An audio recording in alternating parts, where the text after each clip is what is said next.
Americans are fed up. It's being reflected in these town halls. More town halls were held. Only some MAGA Republicans held the town halls. Democrats are holding town halls. Let me show you what's going down. At Wyoming, Congresswoman Harriet Hageman, she's a MAGA Republican, at her town hall, here is what went down. Play the clip.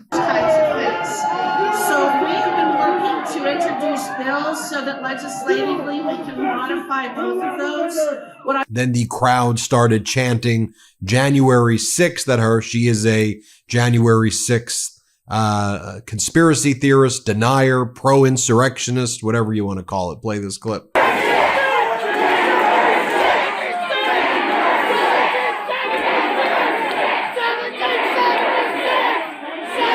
That sentiment was reflected in other town halls that were held by MAGA Republican congressmen, like in Spokane, Washington. MAGA Republican Congress member Michael Baumgartner held a town hall. I want you to watch this individual really stepping up and fighting for our neighbors in the North, Canadians, and letting them know that the people of America stand with them, even if the MAGA Republicans, these spineless MAGA Republicans, are going with Donald Trump's annexation quest. Play this clip. I've been in Spokane for 39 years from New Jersey. I've never been involved in politics before, but this is getting really scary. Okay. So the things that frighten me is the way this insane president talks about Canada as a 51st state. Yeah. Taking Panama by force and buying Greenland. Yeah. How does this person qualify as sane? Why is he not being impeached right now?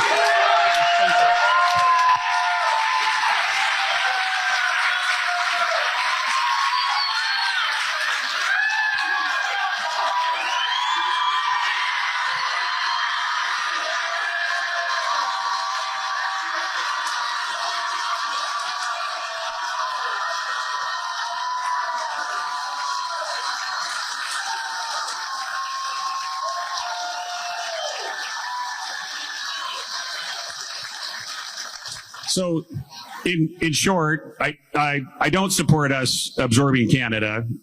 Canada, that would be like taking. Canada's been a good neighbor.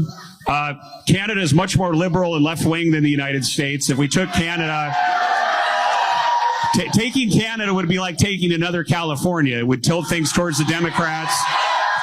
Now let's head to Nebraska, where a town hall was held by MAGA Republican Congress member Mike Flood, where tax the rich chants broke out. Play this one. Tax the rich! Tax the rich! Tax the rich! Tax the rich! Tax the rich! Tax the rich! Tax the rich! Here's this from another angle. You can see the tax the rich chants right here. Let's play it.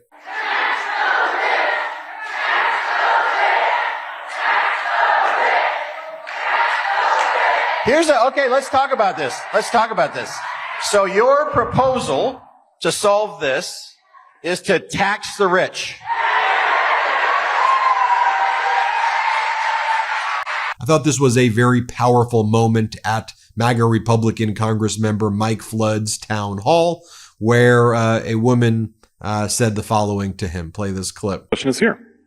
Hi, I do want to thank you for actually doing a town hall, so thank you for that. The rest of it's probably not going to be so pleasant. So first of all, I do want to say shame. I want to say shame for your comment, your quote that you said, President Zelensky's approach today was disrespectful to President Trump and undermines the goal of bringing peace and that. So shame on that. But, second of all, I am the daughter, the niece, the sister of veterans, Korea veteran, Iraqi war. I have received the American Legion Auxiliary newsletter for quite a long time. For decades, they have stated that we are underfunded and understaffed, repeatedly stated that. You have said otherwise with Doge. Who's lying? Them or you?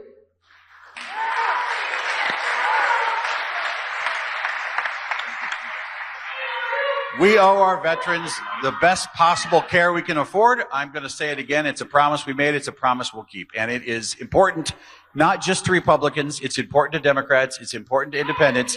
Supporting our military and supporting our veterans is something that should unite us as Americans. And I will work as your member of Congress to address that.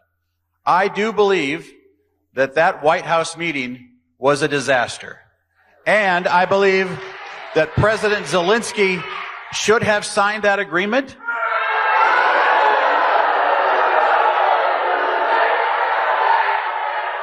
The other thing I believe is that you read from a press report, and in that same press report, I said 4 things. I said, number 1, Ukraine should give up no land to Russia. They should return the 20,000 kidnapped kids. We should support NATO, and we should have better relations with Ukraine. That has been my position on Ukraine from the start. Next question. All right. We have another question from over here. Then down in Florida, Maria Salazar, MAGA Republican Congresswoman, didn't show up to her town hall.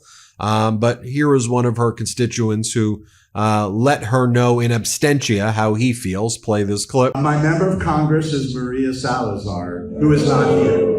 Now, here's my question. We can talk about volunteering, phone banking, voting. All that stuff is important. But in the meantime, our Constitution is being trampled. A coup is underway, and a dictatorship is being formed. This is no longer a time for normal politics. It is a time to stand up and resist.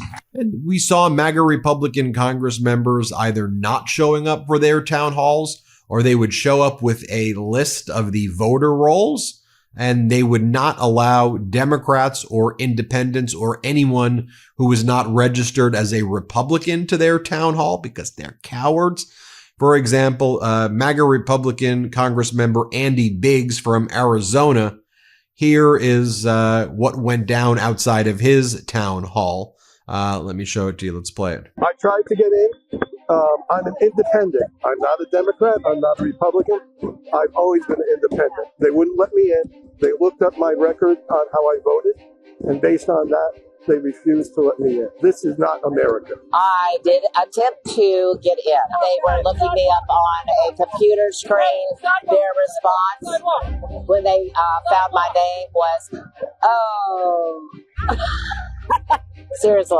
And then I was given the reasoning that this was a private event and that this is private property and they have paid for it. And so that they could decide who came in and who didn't, and that they had decided that it was for Republicans only. When I said that I am a constituent, and I have been for years, and I have a right to speak to my congressman and to question him, they said no, it should not be just for Republicans. That is a rally, not a town hall. Basically, this is cowardice. These people are supposed to be representing everyone in their district, and they're not. He only talks to those people who agree with him. He doesn't talk to anybody who has a disagreement. This is not the way the United States is supposed to be run. He has never made himself available to anyone other than Republicans, from what I can tell. All of his town halls seem to be screened. We're not let in. We never are responded to whenever there's an email, any kind of phone call, for any kind of questions. I've never had that opportunity to speak to my own congressman. Then MAGA Republican Congress member Scott Perry did not show up for his town hall and refusing to do town halls. So the people did their own town hall without Scott Perry there. Here is someone by the name of Sue Gordon, who spoke about her son getting fired from the Department of Education. Play this clip. For the Department of Education. He got axed. Opened up the computer, guess what? You're gone. Let me tell you what he did for the Department of Education. He reviewed contracts. He saved everybody in here thousands of tax dollars, and his evaluation was the top.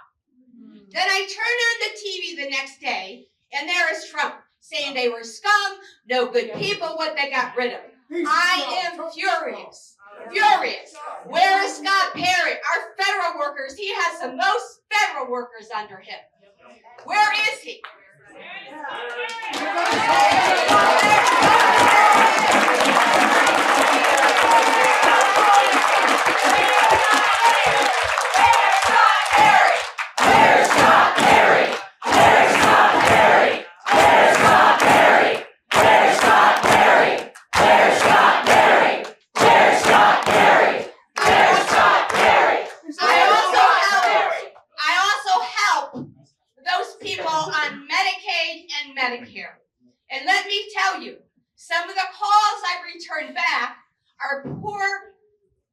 limited people that can't file their paperwork. So I do it for them, with them, and get it done. If they get cut, they won't have anything. Same with the seniors. I help them pick plans. I help them understand the system. The system is very complicated. So everyone here has to stand up because I see it on both ends. Thank you. And of course, we know that Donald Trump will be completely eliminating, he wants to completely eliminate the Department of Education, which will significantly harm poor kids and kids with disabilities, and it'll hurt red states and blue states. It'll have I think even a harder impact on red states. I want to show you this though. Democratic Congress member Greg Ivey, who by the way voted against the continuing resolution, is a Democrat. He held a town hall, and one of the common themes that people were doing at these town halls though were saying, you got to be stronger. You got to fight. Americans want fighters. I want you to watch this.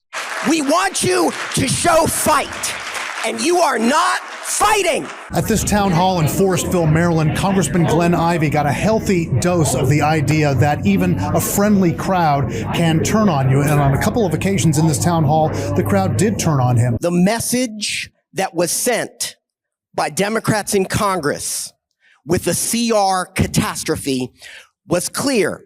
It's not that you're in the minority. It's that you aren't even working together on a shared strategy. And that is failure. We are not interested in hearing that you are in the minority. We know that. We want you to show some of the backbone and strategic brilliance that Mitch McConnell would have in the minority. Thank you for being polite with us. But when it comes to fighting these fights, we need you to be a little bit less polite, a little bit more hell no instead of a little bit no. Fair enough. And there may be a time when you and other congresspeople need to do civil disobedience. You need to be arrested. Sure. And I will go with you. I will stand next to you and be arrested. And of course, Americans want fighters, because on the other hand, you've got MAGA Republican former Congress members now. This is how the MAGA Republican Congress members act. But here is Veterans Affairs Secretary Doug Collins, who gave an interview with WTOP. And Collins, again, he's the Veterans Secretary. His message to the veterans who are getting fired by Elon Musk and also losing their services because 60, 70,000 people who work in Veterans Affairs are getting fired. Doug Collins' message, this guy's the VA secretary, is just get over it. Find a new job. Just stop complaining. He goes, I've been fired also. Use your skills elsewhere. It is what it is. People get fired all the time. This is the message from the Veterans Affairs Secretary, MAGA Republican Doug Collins. Play it. Look, it's difficult. I've been fired. I've been let go. You have to make adjustments and you have to make changes, but the organization that they made, for whatever reason, the organization made that term for me or for anybody else.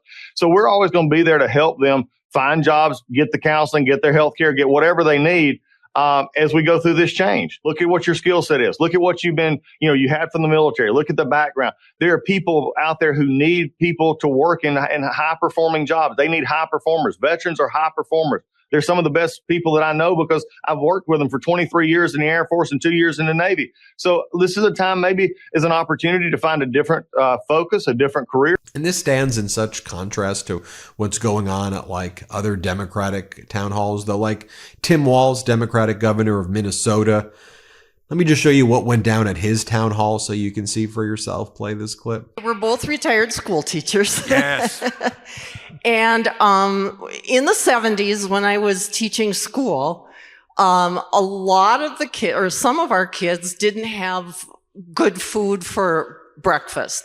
So as teachers, the teachers were bringing in packages, as any teacher in here would know, of Cheerios or something and some fruit. Every kid on that playground I knew was getting a good meal, and I always felt so secure about that.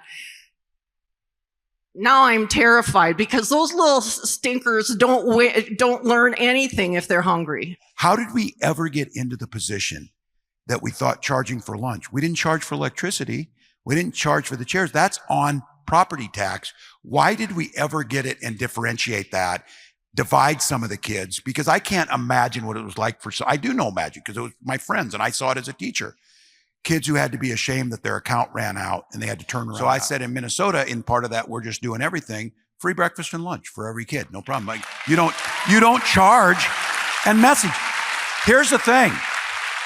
They said it right. Guess what happened? Our absentee rates went down and our achievement scores went up. So in the long run, so let's say you're just a cold, grinchy person and you don't care if they eat or not. We have to sell it to them that it actually saves us money. Just like early childhood. For every tax dollar we invest in early childhood, we get $12 back. So appeal to the economics. Appeal to the economics. You know, I've also been covering Bernie Sanders' Fight the Oligarchy tour, which will be joined by AOC, Greg Kassar, and others. I wanted to highlight, though, Democratic Congress member Jake Auchincloss from Massachusetts. I think he's been doing a great job, and he's been going on Fox and not afraid to go on Fox, and he's been having a powerful message like this. Let's play it. I think you are offering the premise that somehow debate within the Democratic Party is a bad or unhealthy thing, and I'm embracing it. I think that this party needs generational debate about the issues. We have been too much in the lockstep in the past. What is a problem for Americans is when the party that has the levers of power in the House and the Senate and the White House doesn't seem to have anybody with the courage to tell the dear leader that, hey, you might be mistaking Russia and Canada. They're both big, northern, cold countries, but one of them's an enemy and one of them's an ally. He doesn't seem to get that. And here he is again. Let's play it. Now, this economy is inflationary right now. We are seeing spikes in home insurance, in car insurance, in utility bills, in food bills, in the cost to buy a new automobile. And you know what the Republicans' response to this is? Their response to this is, well, get ready for a rocky ride. And by the way, we're going to give tax cuts to the top 20% of earners in this country and pay for it by taking away health care from people who need health care. By taking away health care from kids who need it for primary care, from seniors who need it from at-home care, from people struggling with opioid use disorder. This is not going to scrub with the American people, and Republicans are responding by avoiding town halls so they don't have to take the tough questions. And by the way, you know, I showed with you Harriet Hageman's town hall. I just want to remind you, Harriet Hageman is the congresswoman from Wyoming who defeated Liz Cheney because Liz Cheney stood up for the rule of law. And she couldn't win a Republican primary by standing up for the rule of law anymore. And Harriet Hageman, she like runs around Congress with like a lasso. She like has her lasso that she walks around with. It's super weird. Here, play this clip.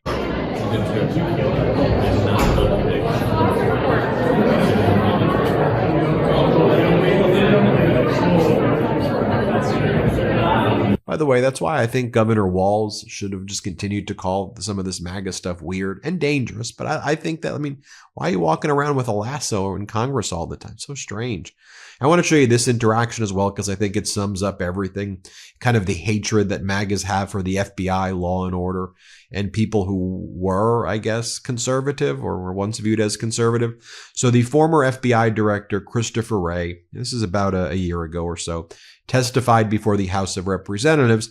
Harriet Hageman was saying that he was involved in a deep state liberal plot, and she was calling him a liberal. This guy's like a lifelong conservative, what conservative, I guess, used to be. And Christopher Wray's like, the fact that you're saying that I'm biased against conservatives is like the strangest thing ever. But all of the MAGA Republican Congress members, you know, attack Christopher Wray, and you know, and now they got rid of Christopher Wray at the FBI, and, you know, Kash Patel's running it. That's what the MAGAs want. Here, play this clip. Mr. Wray, from the Twitter files, Missouri versus Biden disclosures, the Durham investigation and report, and exposure and collapse of the Russian collusion hoax, the American people fully understand that there is a two-tier justice system that has been weaponized to persecute people based on their political beliefs, and that you have personally worked to weaponize the FBI against conservatives. I asked Mr. Durham about this, to which he answered, I don't think that things can go too much further with the view that law enforcement, particularly the FBI or Department of Justice, runs a two-tiered system of justice. The nation can't stand under those circumstances. Director Wray, what are you prepared to do to reform federal law enforcement in a manner which earns back the trust of the American people? Well, first off, I would disagree with your characterization of the FBI, and certainly your description of my own approach. The idea that I'm biased against conservatives seems somewhat insane to me, given my own personal background. As to how we are approaching our work of protecting the American people and upholding the Constitution. It starts with me having emphasized to all of our folks over and over and over again in everything we do that we need to do the right thing in the right way, and that means following the facts wherever they lead, no matter who likes it. So I thought I'd just give you some context of who Hagman is and just remind you of the types of clips and stuff involving her. Anyway, hit subscribe. Let's get to 5 million subscribers. Thanks for watching. Can't get enough Meidas? Check out the Meidas Plus Substack for ad-free articles, reports, podcasts, daily recaps from Ron Filipkowski, and more. Sign up for free now at MeidasPlus.com.